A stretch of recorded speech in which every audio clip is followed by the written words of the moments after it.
And welcome back, ladies and gentlemen, to another edition of the Dawg Talk podcast, the first edition of this show over here on the UGASports platforms. If you don't know us, I'm Harrison Reno. Work with UGASports now for the last year as an intern. Since even before I joined UGASports, been running this podcast, saw the Top Dawg Talk podcast. Been doing it now for about a year with the two guys on the screen. Dan's been here for 3 years now, and at one point in this show, Dan and I only covered one Georgia loss.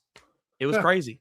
And just last year, we brought Koby Pyrz on, the former Georgia long snapper, to join the show, give us an extra person and extra kind of inside the building analysis that you rarely get from a perspective of Georgia, especially in the Kirby Smart era.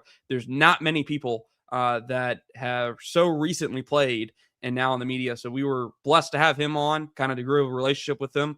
Dan did a previous show with him for a couple months. We were excited to have him on, excited to still be here with Dan. And now we are super excited to be over here on the UGASports platform. So if you're just now finding us, we'll be live over here every Wednesday at 7:30 over here on UGASports platforms. You can find us on Facebook, YouTube, Twitter. We'll be here every night on Wednesday at 7:30. With that being said, boys, go ahead and introduce yourself real quick, and then we'll get full into Georgia Ole Miss.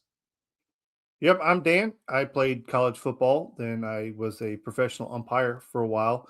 Did color commentary for WDUN high school football. And then Harrison and I kind of got linked up, and I've been with him for, like you said, I think it's almost 4 years now, quite a while. And that's me. Yeah, I'm Koby. I was part of Kirby Smart's original recruiting class in 2016 as a preferred walk-on out of Cairo, Georgia originally. Played for the head ball coach from 2016 to 2020. Worked in recruiting for a little while. Worked in some student-athlete development on the academic side, and still live in Athens with my wife. So got connected with Harrison and Dan probably about a year and a half ago, and then started doing the show full-time probably right at close to a year. Most of last football season, I feel like I was here. I think I got here like after game 6. So excited, new platform, enjoy the show. It's a nice, quick, concise 45 minutes to an hour. So buckle up. Let's hit it. Hey, we say concise. I don't promise to always be concise. We try to be concise, but sometimes we'll get rambling and it goes on for a little bit, but try to keep it within an hour. Don't like to run over. With that being said, Georgia Ole Miss, another year, the same ending. As some people say, new year, same, you know what. Georgia season ends in the Sugar Bowl. Boys, I don't know what it is. The last 2-3 seasons, at some point or another, Georgia's had a streak come to an end. This time, it was a 53-game win streak after leading at halftime. 53 straight games. Georgia took a lead in the locker room for halftime. 53 straight times they came out with a win. Ole Miss snapped it after a 21-point second quarter from Georgia. They went out to outscore Georgia's 27-13 the rest of the way. For a team that was hard to kill all year long, sorry, Brett Venables, that was born in Georgia, an elite quarterback killed him. I guess thoughts and reactions, just initial impressions from that game. Yeah, I think initially, like you're saying, it was one of those things that it surprised you, right? You're so used to having a lead, keeping a lead, kind of putting teams away, if you will, in the second half. You take those on that streak. How many times have you been up by a touchdown, been up by 10 points, and gone on to win by 17 and kind of coast towards the end of the game? And that just wasn't the way this was at all. This was a dogfight. They came out in that middle 8 that we talk about, right? Georgia came out, got the ball back out of halftime, didn't score. Ole Miss gets the ball, makes it a close game, and then kind of put it to you a little bit after there. Scored some points, took the lead in the fourth quarter, and really a quarter that Kirby and Georgia and the staff pride themselves in. Win the fourth quarter, and you win the game at some point, and Ole Miss did that. I'll take it a step further and say it was just a tale of two different halves. The first half, Georgia looked good. They looked in control. They looked confident. They were making plays. Second half, and this is my perception, I'm not trying to speak for anybody else, but they almost looked like they were playing scared. Like they were so scared to lose that game is what it looked like, because they weren't taking chances. It it wasn't the same Georgia team that we've been watching, down the stretch. Or maybe it was. I don't know. I mean, because there were some games towards the end of the year that we didn't look all that great. I don't really know what happened as far as the mentality. It just that killer instinct just wasn't there. It's an opportunity to come out of halftime, put your foot on their throat. They didn't get it done. And to me, it ends and dies with second down on the second or it's 2-yard line or maybe 3-yard line. And you can't freaking score. Like, remember at the very beginning of the year, I think it was the very first game where we had 4 shots at the end zone. We don't get in. And, Kirby's pointing at his chest and saying, "Listen here, you got to get it." Well, we reverted back to that. And that's where I'm at. I've never been so angry watching a Georgia football team than I was on that transaction of plays. I was very angry at that point. I think almost from the beginning, I think what shocked me the most was just how aggressive they were coming out in terms of the passing game. This was a team that has been run to open up the pass all year long, and you had 8 straight passing plays to start a football game against a team that you ran 220 yards against the first matchup. It didn't make sense to me then, and it still doesn't make sense to me now. I get wanting to get your quarterback in a rhythm and get him rolling early, but even if you go back and listen to the TV broadcast, which I didn't have the fortune of watching the game the first time, they talked about how Bobo had talked about needing to settle Gunner into a game with quarterback run and with the run game in general. And they didn't do that from the jump. And I think that whole just kind of out of rhythm, out of sync just transpired for the rest of the game because it's hard to get your offense in a rhythm when you go 8 straight passes and 2 straight drives opening the game with punts. It's just definitely not the way you want to start, especially against offense like Ole Miss, right? Like we talk about these games, we've talked about in the past, games you play against top 10 opponents, teams that can score, teams like Alabama always come to mind. We always, since we've had 2 chances to talk about them this year, feel like they always come back around. And, you have to score 7s, not 3s. But, man, it'd be nice to kick some 3s. If you would have gone down and kicked 2 field goals to start, it's a completely different vibe than kind of sputtering early, kind of trying to figure out how do you get your feet wet, how do you get going, what's going to work. We always talk about those scripted plays. Scripted plays are always that should be your bread and butter. You should be able to run those blindfolded. You should be able to run those against any defense, any look. It's something that you've been researching. You've already played this team once. You've got to see them play a game already. You've had the extra weeks. You would think that, and really Bobo has always been known for and always done extremely good jobs with those. That first scripted 10 or 14 has just been a man on fire. I remember the year when he was at Auburn as the OC, and he marched right down with a lesser Auburn team, and it was like, wow, this may be a long day. Yeah, and I hear where he's talking about we're going to overtime if we run the ball, but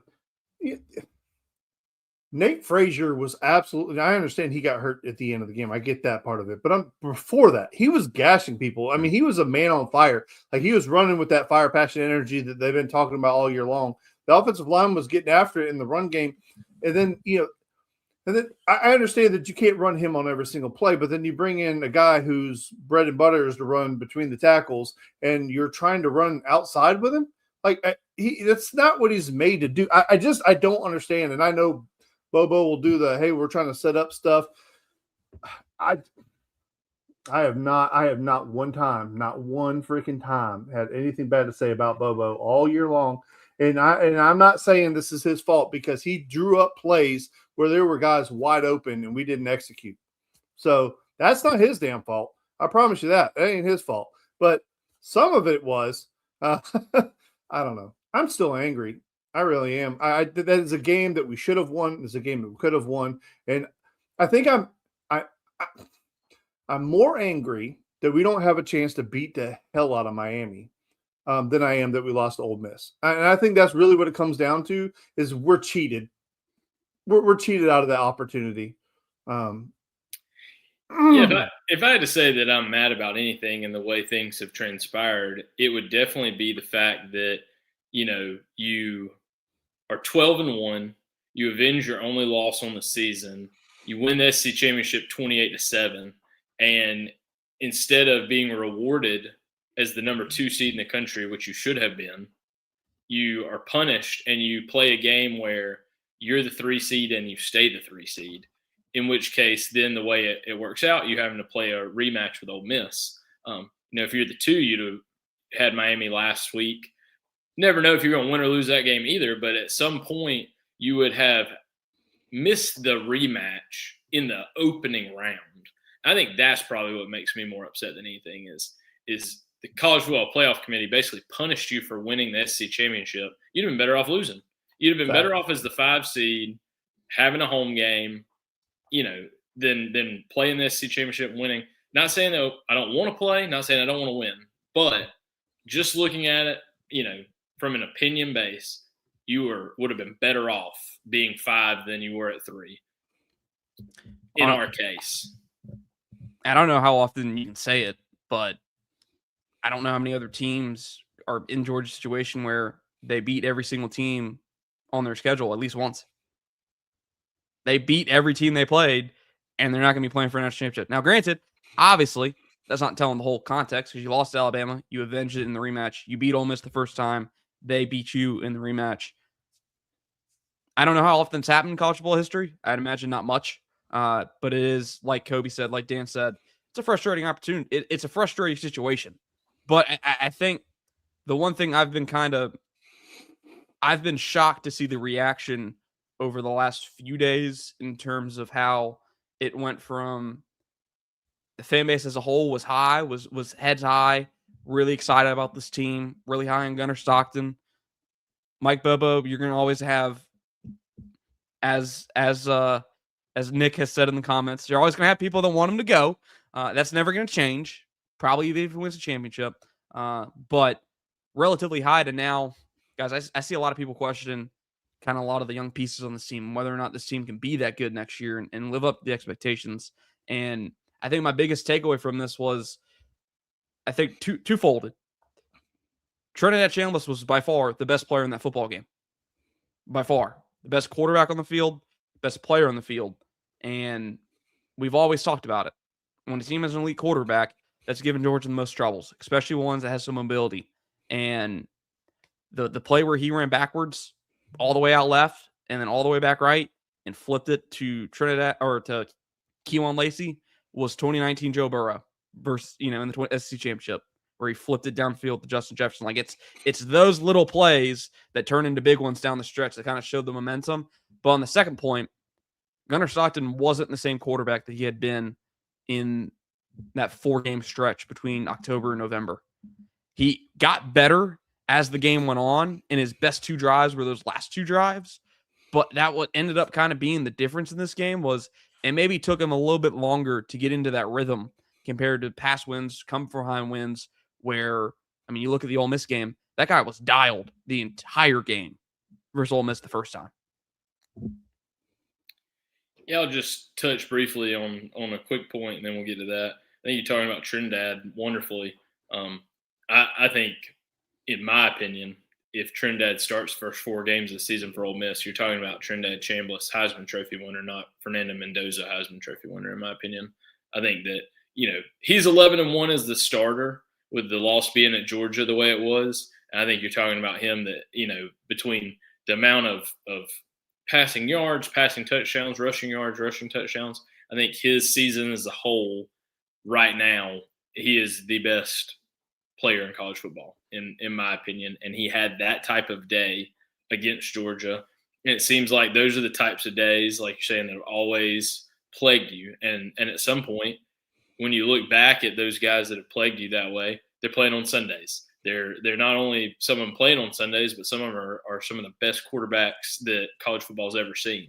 So it's very unfortunate that you run into that kind of buzzsaw, but he was on his game, I would say, maybe as good as he's been all season against you. And you just couldn't quite get a stop here or there when you really needed it kind of down the stretch, like you're saying, that long scramble play. The ball is, just a fingertip over the defender's outreached arm. So it's one of those that you hate being on the other side, but it seems like the only time you lose is when you are on the other side of like a Heisman level performance. I just think one of the things that it's hard to reconcile is that a D2 quarterback was the best player in the entire game, and you lost to Pete Golding. It's hard to reconcile. I'm sorry. I mean, you can call me a jerk or whatever you want. Those two things are hard to reconcile. A D2 quarterback is the best player on the field. Think about that. Just let that marinate for a moment. And moreover, he lost to Pete Golding.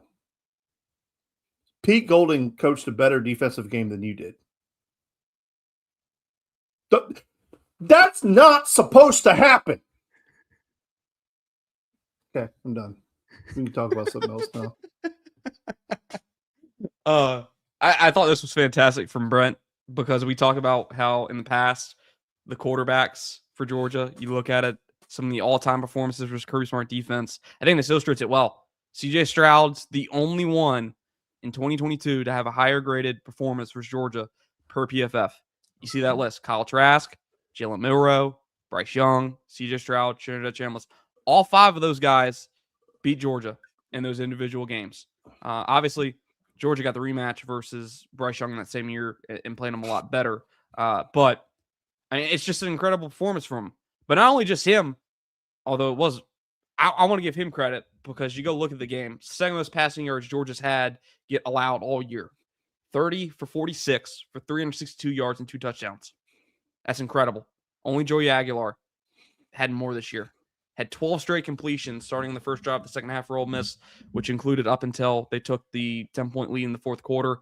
But I think this is going to be a big talking point, and we've been talking about it all year long with the pass rush of Georgia's defense not always getting home and not being at the level that you expected it. He was pressured on just 17.4% of his dropbacks compared to the 18.4. But as I mentioned to y'all, when you go back and watch that game, I didn't really notice it as much in real time. You can go take notes. There's several times where Georgia has guys in his face, and that guy gets the ball out. And that's kind of been my biggest, I guess, reconciliation with this after going back and watching a second time is I don't know if it was Ole Miss's offensive line playing as well as I maybe thought in real time as it was Trinidad Chambliss was just on a generational run. And when we talk about this next matchup for them in the semifinal, we're going to see if it's just a one-hit generational run or if it's just going to be a generational run that spans the playoffs.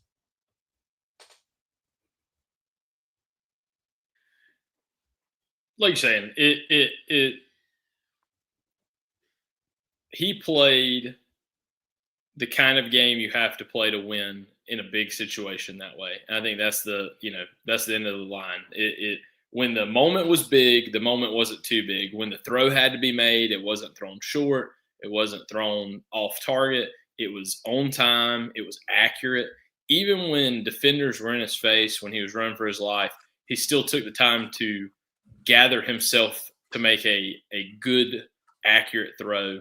And that burned you. I mean, that's the bottom line. It burned you. I mean, at the end of the game, right, on the 3rd and 5, I mean, he puts it right on the guy. You easily could have short-armed that. You easily could have overthrown that in a big moment, a lot of adrenaline. You got your guy open, and you overthrow him a little bit. I mean, it's a perfect throw on a 3rd and 5 to seal the game, to put the game on ice. That's just not automatic in college. Like, I know people think it should be, but it's not. Real quick, Koby, I'm going to let you answer this one. Does our D scheme make these quarterbacks look incredible? We just don't get after the quarterback. You've been in the building. You've been in the defensive meeting room.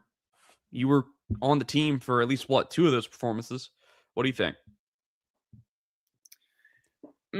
I don't think our scheme makes them look that good. You know, I think that in the grand scheme of things, like you beat some zone. Like, you know, the thing that beats zone is a really good quarterback and not getting good enough defensive pressure, like you're saying. You would think that if you could get home, if you could disrupt him, could you get him off his spot? Can you get him moving? That playing a zone defense behind is going to lead to some mistakes. And I think what really happened for Trinidad is he just didn't really fall into any of those mistakes. He didn't get lost. His eyes didn't, leak and lead defenders into throwing lanes.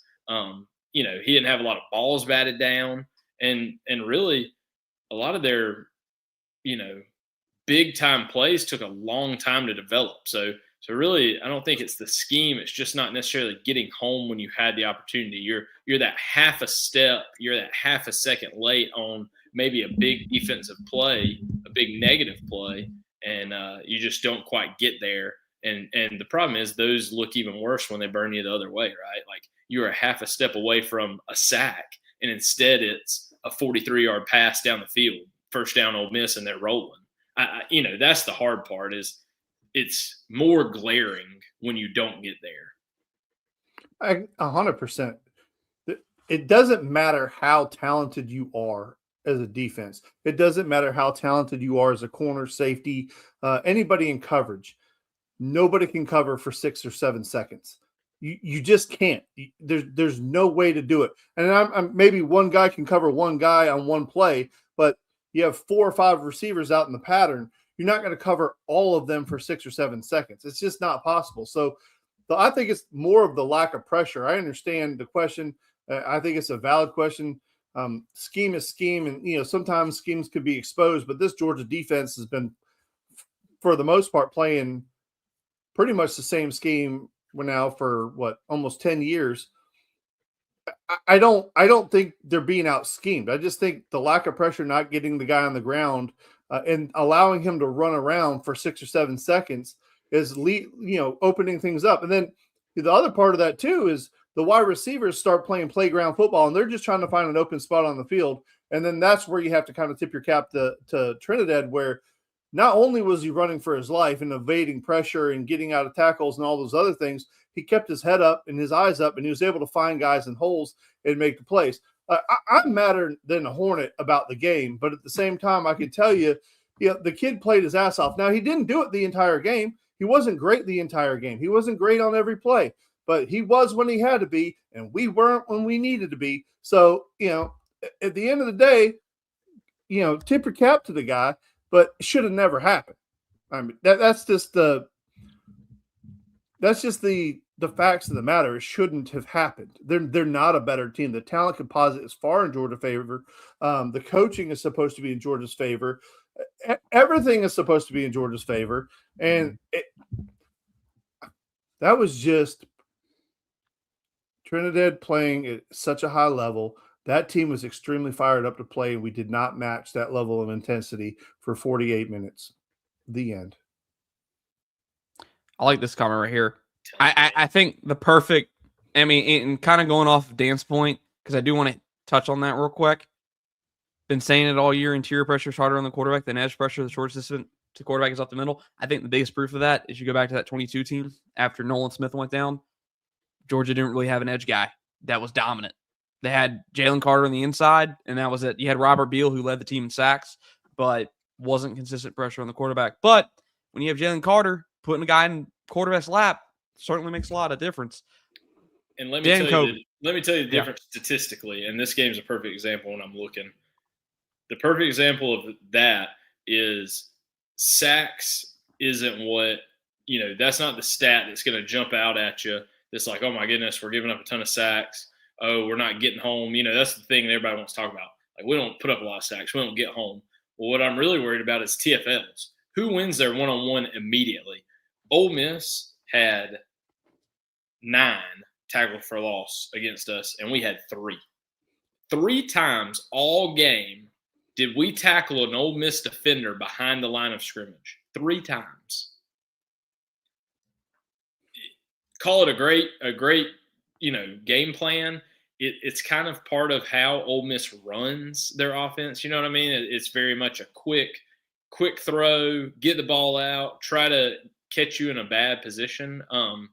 But man, 9 times they tackled us for loss, and then also the sacks on top of that. So it just is like you're saying, it's both ways, right? Like, it's how's your offense play and how's your defense play. Like, I never would want the defense to give up 37, but I also don't expect the offense to be giving up 9 tackles for loss in a game. I guess question becomes parts unknown. Nice point. What's the plan to win in the NIL there? And I guess this is the next question, boys. You look at the defense. You have a missing piece in Gabe Harris. Pete Golden said it on Media Day when he was talking about Gabe Harris, about how he impacts the field side of Georgia's edge defense.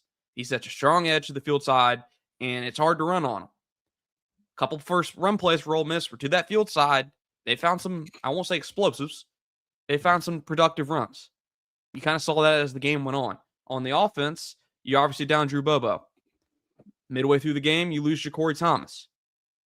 What's the issue? I guess two parts unknown's point. You don't have the depth that you used to in those two teams in those 2 years. You're not stacking 5 stars quite like you are anymore. Your 2s are not going to be better than most teams' 1s anymore. Very limited case where you have that. So how does Georgia adjust to winning in this era? Because obviously the second year in a row, injuries have kind of derailed. Third year, really, because even 23, you kind of get to the postseason and you're injury prone. No, I think parts unknown brings up the biggest question. Georgia had such a talent disparity in 21 and 22. It's almost impossible to lose. I mean, it really was. That team was so freaking good. And I mean, look at the way those guys are playing in the NFL. Like, it's not just that those were good college football players. Those guys, I mean, there might be, and I don't want to get too far ahead of myself, but there might be 1 or 2 Hall of Famers on that team. I mean, there's a chance that could happen. And that team, those 2 teams were so good that you could get away with making mistakes. Now, in this new NIL era, you're not able to stack talent. And you know what? You have to give Georgia a little bit of credit because Nick Saban, he was winning titles when he could stack 5 stars on 5 stars on 5 stars, and they couldn't leave. They weren't going anywhere. Kirby was able to stack 5 stars when they could leave. But now that these kids are getting money the way they're getting money, the talent spread out. And to your point, you know, with injuries and stuff like that, you have to find a way to win. This is where, in my opinion, coaching and coaching staffs make the biggest difference right now in the game of football than it's made in quite a while. And we haven't been winning. I'm not trying to throw Kirby Smart under the bus. I saw it's a 5-star. Kirby Smart under the bus. I mean, I think Kirby is a fantastic coach, but I think more than that, he's just a fantastic recruiter, and he's able to get the talent in here. I just feel like there are times where, as a collective coaching group, they make mistakes and decisions that the talent can't cover up when they're wrong, right? Like where in the past, if they made a decision that wasn't 100% right, they had the talent to kind of, get them out of it, so to speak. You know, and it may just be like one play or whatever, where we call the run to the right and should have gone to the left. Yeah, all those different things. But right now, it's where every mistake is glaring, and with the top level talent going to these other programs, and now these other teams have a chance to compete. I don't have the answers. I don't, but I think he asked a great question. How are we going to compete in this new NIL era? Man, and I hate to play devil's advocate in the bottom of the screen here, but my argument is we have. I mean, brother, 12-1 this year, won SEC back-to-back for the first time ever since we've been playing a conference championship game. Like, I get that Sugar Bowl didn't go the way you wanted to. I'm still going to tell you that more times than not, right, like, I'm mad that we had to play Ole Miss again as early as we did. But at some point, you played an unbelievable schedule in the SEC the last 2 years. I can't believe that we're going to 9 games. It's going to absolutely be just a killer for the conference. I think, if anything, the conference is making it harder and harder for the top talent in the conference to have success, right? Like, you look at last year, Kirby talks about it on the stage at the SEC Championship. This team went on the road. It's at Texas. It's at Ole Miss. It's at Alabama. It's all these things. And you come out and you win the conference. You have this year, you have to play Alabama again. Guess what? You got to play Alabama again next year. Like, you got to play Ole Miss again. You got to play Texas again. You have to play all these teams that, again, is not an easy road at all. you play Alabama a second time, then you play Ole Miss a second time. Never once did you get the relief. I mean, damn, if I wouldn't have played Texas Tech, you don't think we would have whooped Texas Tech ass up and down the field? Yep. On it, you know what I'm saying? Like, I guess I'm not gonna sit here and be like, oh my God, the head man, he just don't got it no more, right? He can adjust. I'm not saying you, but I'm just saying, like, at some point you played 9, 10. So you played 10 SEC games this year, right? And Georgia Tech. And, you know, and Oregon got to go out there and play James Madison and Texas Tech. Like, it just is not all the paths aren't created equal, I guess, is my thing. And for whatever reason, it just is one of those things that if I look at the last 3 years, injuries get you in 23, the 14 playoff gets you in 23. Injuries get you last year where you have a torn UCL in your starting quarterback before you play in that game. You also probably had the best damn coaching year that Kirby and staff has ever had. I don't think that team has any business winning an SEC championship at all. They do. And then this year, the ball just doesn't roll your way in a top 5 matchup. Like, I hate to be that way, but that's football, baby. Like, that's why you watch the game. Like, it hurts. And I think that's what makes it such an interesting case. And I believe it was UGA alum 95 who said this on Twitter, but also brought it to the Dog Vent, which, by the way, if you're not subscribed to the Dog Vent, go get it. Get a subscription. Go on Twitter. 50% off right now. First new subscribers. Go sign up, get all the transfer portal intel. I see a bunch of y'all asking about it. There's a crap ton of it. Rolling updates over there on the transfer portal tracker. You can get it for 50% off. Like I said, go over there. Lots of stuff. We'll talk transfer portals here in a minute. But UGA alum said it's funny how Georgia somehow this season overachieved, but also underachieved. You overachieved in the expectations for the preseason. Some folks had 9-3 expectations about this Georgia team, which a 9-3 Georgia team is kind of wild to think about. Like when Koby was there, you would have told me you expected Georgia to go 9-3. I would have called you high. In any of the years Koby was there, even some of the teams after Koby was there. Now with the way college football is, I guess 9-3 is not as far out there. But you overachieve those people's expectations. You only lose to Alabama in the regular season. You then avenge that Alabama loss in the SEC championship, and you look like a team that's playing its best football at the right time. Then you go into the layoff, the college football playoffs. You play Ole Miss, a rematch from the team you beat in shootout in Athens early in the year, and you lose it. And kind of like somebody said earlier, there's probably 4 plays in that game where you can point to and say, hey, if Georgia makes this play, they probably win the game. Or this way or that way, the ball rolls this way, you probably win the game. If you don't snap the ball in 4th and 2 on your own 33, maybe better things happen for you. I don't know. But I think the biggest point, and I heard Josh Pate say it, and I thought it was such a great point. The reason that 4th and 2 decision was made, which Kirby Smart later came out and said that ball was not supposed to be snapped, which to me, Koby, you've been in the room. Dan, you've played football. When he says that ball shouldn't have been snapped, I assume that means Tolliver thought somebody jumped, and that's the only reason he would have snapped that ball, which is why you see the receivers all go out there kind of run go routes. Like, hey, we're not snapping this unless somebody jumps, is what I took away from that. I have not been able to get that confirmed. Ooh, it's hard to. I was about to say the head ball coach would have to confirm that before I would speak on that. I would assume when he says that ball is not supposed to be snapped, it's not supposed to be snapped. Yes. Period. Yes. Period. Yeah. No, listen. I think one of the things that you're forgetting also is after that Alabama game, I can't remember if it was the ESPN postgame show or the SEC Network postgame show because I watched them all. But there were analysts who get paid for their opinion way more than we get paid, which is 0. They thought Georgia was going to lose 5 games. There were people that were saying that Georgia could lose 5 games. I mean, so the whole season wasn't a train wreck. It was just so frustrating to watch. But I mean, you guys all make great points. Everybody in the comments, they all have their opinions. Some people want to blame the coaches for everything. Some people want to fry the players. I get it. It's frustrating when you lose a game like that. Koby, I know you were pretty confident going into the game. Harrison, I know you were pretty confident going into the game. And we talk offline all the time. And, we'll kind of get a sense from one another how we're feeling. And listen, I'll be completely honest. There are games where I'm just like, I just don't 100% feel good about this.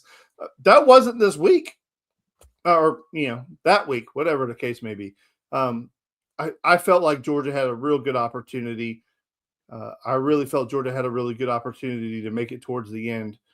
I was a little bit nervous about Ohio State, which turns out they're a fraud. And Indiana might actually be the best team playing. Who would have saw that coming? No, I think the root of the frustration comes down to just disappointment because it's a missed opportunity, in my opinion, and everybody's entitled to them. And maybe my opinion sucks. Who knows? But I just really felt like it was a missed opportunity. I really felt like Georgia had a really good chance this year, and to see it come to an end the way it did, it's just so frustrating. And my son chirping in my ear didn't make it any better. Man, his team got waxed 38-3. Yeah, they did. I don't want to hear it from him at all. Well, all. Don't forget Koby. It's one of 3 possible teams he has. Now with Kiffin and at LSU, he has more reason to shut down. Perfect new generation kid you got going on there. 4 or 5 buddy. teams, whoever's winning at that time to aggravate dad, that's the team shirt I got on. Mm-hmm. All right, let's talk about something cheery. Yeah, I'm tired of all the depressive Please, stuff. let's talk about something good. Well, I don't know if we want to consider the portal non-depressive, because I think there's certainly some depressing topics that can go within there. But we'll start with the good.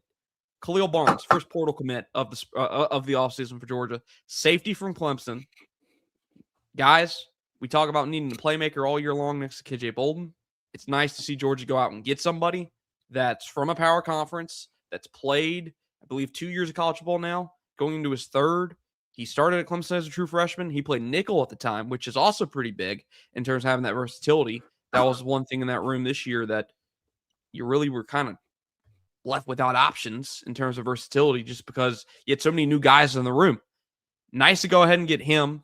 I'm assuming he's going to be the guy next to KJ Bolden up top because when you look at the biggest loss in terms of outgoings, Janelle Grow hit the portal today, which UGASports kind of warned people leading up to that.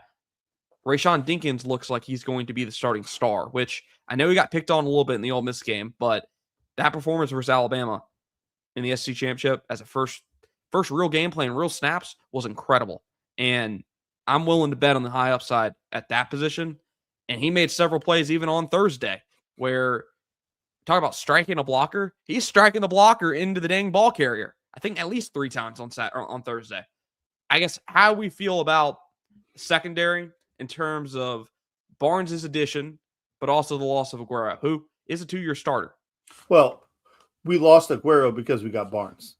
So the question that you need to ask yourself is, what player do you like better, Barnes or Aguero? I think Aguero was in the system. Kirby knew what he had. If he wanted him in the building, he'd still be here. That's my opinion. But I think Barnes is an upgrade at the position, and that's not taking a shot at him. It's just I think he went and got the guy that he wants, and I'm fine with it. I think we need a corner. I would love to see if you can go get a quality corner to come in. You can never have too many. I know that they have some young guys or whatever, but losing Dalen Everett and Ellis Robinson is supposed to ascend to that level and be the next guy. And then you got other guys coming in behind them, but you can never have enough cover corners, guys. And if you can go, if there is one, and I don't know who that would be, I don't study the portal all day long. I have a job, but I wish I could. That'd be great. But some of these people just know way too much about it. I'm just like, what do you do all day long? Anyway, if there is a really high quality corner, I would love to see us put some money on that and try to really go solidify the corner position. I think we're going to be good at safety. To your point with Dinkins now, and then you got KJ and Barnes. I think we're okay. Would love to see one more corner, and then we're not going to even talk about linebacker. There would be no reason for us to go get a linebacker. We have so much daggum talent at that position. Maybe an edge rusher, if there was an elite edge rusher, but those guys don't grow on trees, and if they did, everybody would go get one. But and also it would probably cost a fortune to get a high-end edge rusher. I have thoughts on offense, but I'll let you guys talk about defense. May would cost you having to drop a lawsuit to get an edge rusher, but yeah, that's a fun story for another time, maybe. Hey, it's a great way to settle a lawsuit. It is. I think the new era is so interesting in talking about Aguero, a guy that played major snaps for you for 2 years. He's been serviceable at star.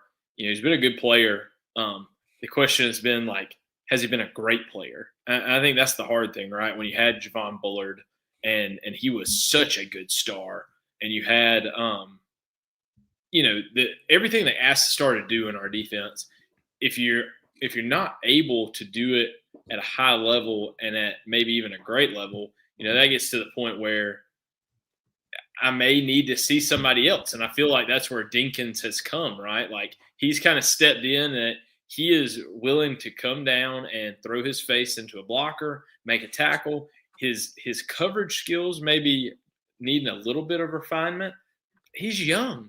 I mean, I've never seen anybody ever walk in as a true freshman, even almost as a redshirt freshman, and just have it all figured out in our defense when it comes to coverage.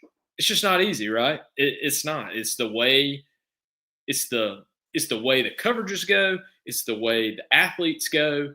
It's all those things. So, and the guys on the other side of the field getting paid money these days too. So, like you're saying, if I'm with Dan, if Aguero was a priority, I like to believe that Aguero would not be in the portal.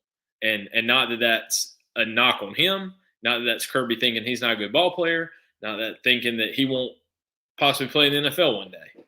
But I just guess that at this point, what you have in him, or what you had in him, and you like what you're seeing out of Dinkins, what you're seeing out of Barnes out of the portal, maybe just a little bit better. I think the biggest thing with Aguero is he fits half the role at star at a really high level.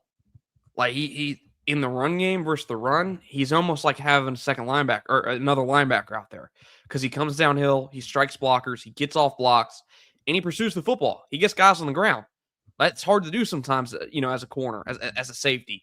But he was a 2-down player at Georgia, and that's difficult, especially in that position where they want a 3-down player. They don't want to have to take you off the field on passing downs, because sometimes simply you can't get taken off the field just due to tempo.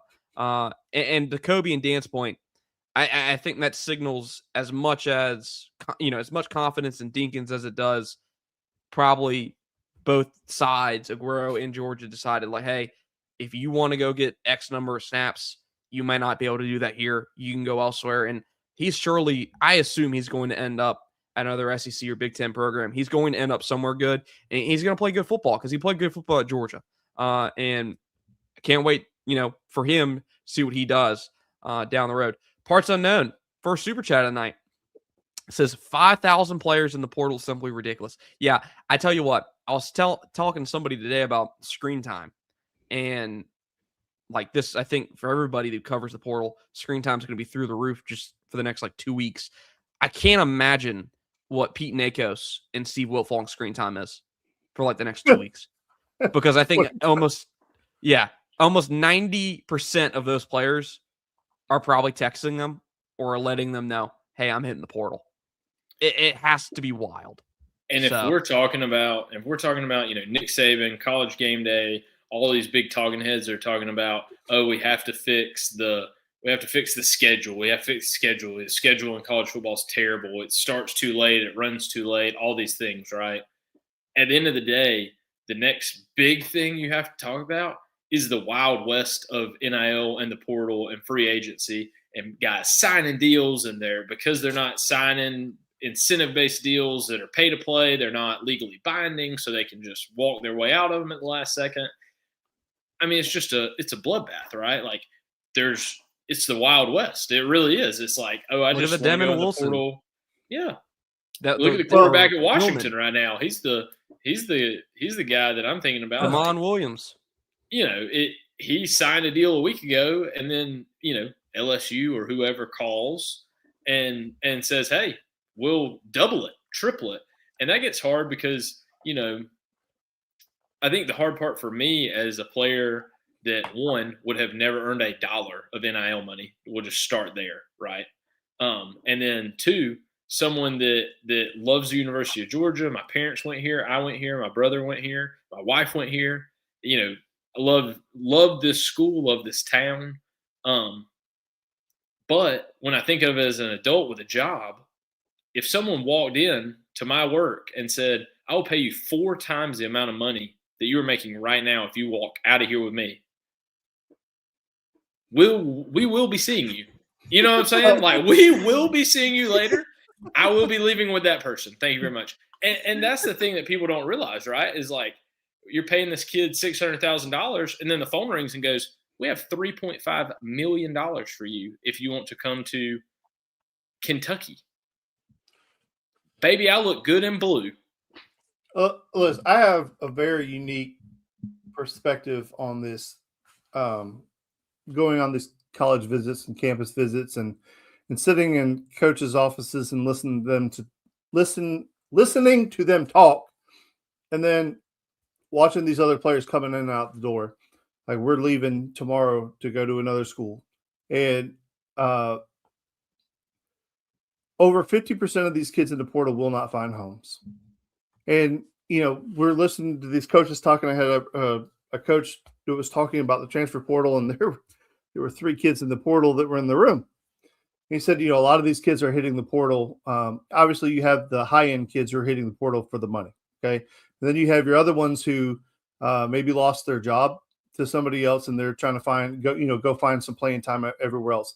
Then you have the kids who just kind of really made a wrong decision. Then you have the kids who the coaches missed on. And those are the ones that are not going to find a job. And those kids are begging for opportunities to play college football. And they are taking up so many spots from these high school kids. And it is just such a shame. They don't have any film. They don't have any talent or skill, really, that they just, you know, put together. It makes you wonder how they ended up on a college football roster to begin with, right? And I get it. But it's just really wild. Like, you know, you're going to the schools that we're going to, and I'm not going to name any of them or anything like that, but the schools that we're going to see kids who were former D1 players begging these coaches for a job, for an opportunity, is just kind of wild. It really is. It's hard to fathom. And then also the other part that you have to really think about is what position they play is a kind of a big deal. And, you know, if you're a running back, as long as you're in the top 3 of running backs on the team, you're probably going to get some playing time. But if you're a quarterback, buddy, and they're stacking those D1 rosters with about 6 or 7 quarterbacks, and you thought you were legit ready to play, they play one of them, my guy. And then the next year they're bringing in 3 or 4. So now you have 4 quarterbacks leaving one school and 4 quarterbacks leaving another school, dropping down to the lower ranks, begging for jobs. It's just crazy. I had my own opinions of what was really happening, and now sitting in those rooms with my own son and watching what happens, it's crazier than I thought. It really is. And it just the levels of the players is so different. And we're all bitching and moaning about the top 1% of the players in the portal, but you really don't have any idea about the rest of them. And there's 5,000 of them. So we're really talking about 50 out of 5,000 is what we're talking about.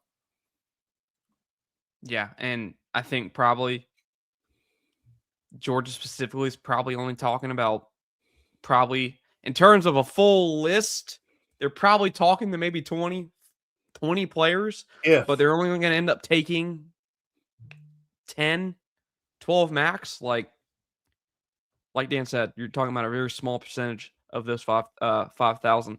I want to hit some questions we had from earlier. Who do y'all think Georgia's new number 1 receiver is going to be? I won't give away all the primo info. You can go find it over on the Dog Vent transfer portal tracker. But in terms of targets, Georgia's looking at Isaiah Canyon. He was just on a visit this week. 6'4" receiver from Georgia Tech, productive at Georgia Tech. I think he was their third leading receiver. Obviously, with his body type, you're looking at the next position. If Georgia can lock him down, he's going to be in the conversation. Another guy, Trey Richardson. I was texting y'all about him last night. Watched him for the first time last night. That guy's a burner.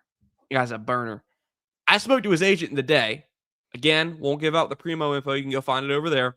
A lot of schools involved in that one. That one's not as close to done as I may have thought coming out of the visit. Texas, Louisville, looking again on that. Quote the agent gave me. A lot of aggressive players. Talk about some primo agent talk. Aggressive players. Yeah. Well, what is he supposed to say? Nobody's interested? That's his job as an agent, is to oversell. True. Pearson fell for it. Hook, line, and sinker. Eric Meadows. I got a car to sell you. Hey, if you got some like oceanfront property over here in Oconee, let me know. Hey, before you move on, I want Isaiah Canyon. All right. That's what I told you I had offensive players to talk about. That's the guy that I want. Every time I watched him play at Georgia Tech, I saw his final stats and numbers, and I did not believe that was true because every time I watched him play, he seemed like he was dominating the football game. I think that would be a very welcome portal addition, considering that we have no shot of the guy like what's his face from Auburn. Cam Colin, yeah. Talk about the price tag on that. Kobe, what do you think the coach's face is when they see like a $3 million price tag on that table? Just say next. Next.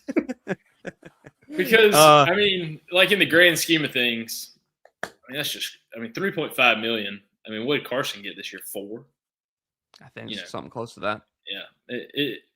And who comes up with these numbers too? That's the other thing. There are so many, like, there's a reason there's like an NFL PA where and the owners and the PA go back and forth about like draft slots and how much each person slotted to get paid and what's the market look like and all these things.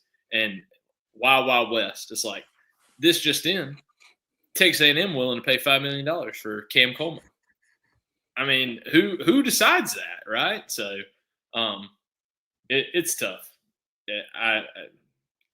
You're not in on him. Anybody that's like that, you're not going to be in. And I don't think you want to be in on that. Like, I don't know, the 1-year rental at a $4 million price tag, he could blow his knee out game 1, and you are in the hole $4 million. And like Nick Saban I get it, right? Like, he could have a fantastic year. Yeah, you're out of luck. He's not coming back. He's going to go to the NFL. Look, I'm seeing some talk about players in particular. I know Pyro Dog. Look, man, we've talked about this guy on the show before, Cash Jones. After the play he made on that 3rd down versus Ole Miss, I don't know how you can call him Cash Deficit Jones. I get it. There's better players in the room, better people you want to see on the field. But the play he made on Saturday or on Thursday, give the man a rest. Give it a rest, please. It's not needed. Just my opinion on that one. Gentlemen, anyone else? I'm trying to rack my brain for some portal guys. Full breakdown of the portal, ongoing updates over at UGASports.com all the time. And you can go get the latest on those guys. Yeah, biggest loss, obviously Aguero. Maybe one more to come in terms of a starter for Georgia. Roddy was putting out a report on that. Go find it over there. If that is the case, I was about to say, if you had to tell the people right now, what do you think that chance is from Roddy? I think that's like trending above 50% at the moment if he put it out there. The fact that he put it out there makes me think it's likely, but I'm not sure. Okay. You don't want to give me a percentage? Fine. Yeah, I just don't know because like I haven't spoken to him about it privately, so I'm not sure where he heard. Like, not that he would tell me where he heard it, but the fact that he put it on the board is, I guess, enough for him to feel confident that like, hey, I can put this out there. Gotcha. What happened to the portal target from Bama? Quay Rusal. Apparently, in the aren't they portal. visiting? Supposedly visiting. Supposedly. We'll see about that one. Yeah. All right. Before we wrap it up. No, we got to talk about the college before football. we wrap it up. That's what All right. I'm going to. Before we wrap it up, CFP semifinal predictions: Ole Miss versus Miami. We'll start then Fiesta Bowl, where Georgia would be. I know Kobe was talking pre-show about where he leans on this one. Go ahead. I'm not quite sure where I lean on this one. So Kobe, we were talking about Miami's into 3.5. Yeah, Miami's 3.5 point favorite in this game. It just seems like, I don't know. I know 3 in the grand scheme of things, like 3.5 isn't a ton. It's a touchdown, but I just don't know. I guess maybe if you're saying that Miami can get to the quarterback and their edge rushers can get to Trinidad and disrupt him and cause, turnovers and sacks and get him offline. I just don't think – I mean, they're a two-man show at Miami is my thought, and I don't know that they can keep up with the pace. If it goes pacing, if they go, go turbo, and Ole Miss runs 65 to 70 offensive snaps, I'm not sure that Miami's defense can keep up with that. I think I like Ole Miss in this game to win. I think that Miami, Carson – they're going to play fine. They're going to score. It's going to be a scoring affair. But I just don't think that Miami has what it takes to stop Ole Miss, on the ground and in the air. And Trinidad's kind of the X factor on he can burn you if you leave that open. And then I don't know. And then obviously field goal kicker, man. I won't even get into that. But what a game. Listen, the strength of Miami's football team is that defense. They're really, really, really good. Their offense has not played well in the last couple of games, and they did not look good against whoever they just played. I don't know why. Ohio State. Ohio State. They didn't look great, but Ohio State's defense is very good. So you wonder, is it is it because of that? But Ole Miss's defense, if they can replicate the performance against Georgia, that defense is really, really good. And I mean, the Georgia's offense has really nice playmakers all over the place, and they were able to corral them for the most part and prevent them from taking the top off and making really big plays. I'm with you. I like Ole Miss in this football game. I just think that with their ability to score points and Miami's lack of ability to score points, at least lately, I think it's going to be hard for Miami to win that game unless their defense just absolutely murders that offensive Ole Miss, which could happen. It has to be like a 2-turnover game for Ole Miss. I think they fumble the ball, put the ball on the ground, throw an interception. Miami steals a couple. And then I think it lives and dies on Miami's ground game. Can they get the running back going? Because when they beat Texas A&M, they ran the ball all over them. And really, they've kept the ball out of Carson's hands. That's been the biggest, he has not had pressure on him in terms of having to make a play because he has the run game to go along with him. And that's been the biggest difference. I know somebody pointed out he also has better playmakers than he did a year ago. That's also true. Many people would take Malachi Toney on their football team. That regardless of fandom in college football. I don't want to do it, but because maybe we're jinxing them, and so that means Miami's going to win. But we talk about Miami's front with Mesidor and Bain, 2 NFL edge rushers, going to be the best defensive line. 2 kick-ass last names. Yeah, going to be the best defensive line Ole Miss has played since OU. OU also has some dudes up front. I mean, we saw them in both the Bama games kind of get after Ty Simpson. The one X factor is Chambliss as a runner. He ran for 53 yards versus OU in that game. I believe it was at OU too.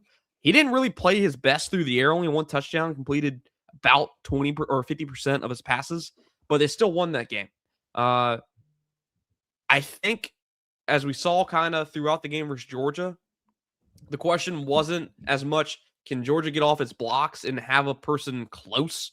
It was, can Georgia get to him before he gets the ball out? And no, the answer was no. They couldn't. I mean, Chambliss was get into the back step of his drop, and ball was out several times. And when it wasn't that clean of an operation, when the play broke down, when he had pressure, he'd escape and either tuck it and run or get it out after creating a little bit.